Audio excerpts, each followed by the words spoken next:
Hello বন্ধুরা, তোমরা কেমন আছো সবাই? আজকে আমি ব্রেকফাস্টে আজকে ছোলে ভাটুরে বানাবো। তো ছোলেটা রেডি হয়ে গেছে, এখন ভাটুরে বানাবো। ভাটুরের জন্য কড়াইতে তেল দিচ্ছি। তেলটা গরম হোক। তেলটা গরম হতে দিলাম। তেলটা গরম হতে হতে আমি এদিকে যে ডোটা মেখে ঢেকে রেখেছিলাম,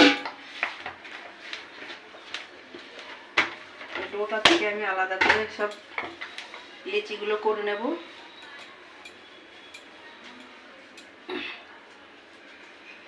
ভাটুরা হবে তো তাই একটু বড় বড় করে লেচিগুলো কাটছি।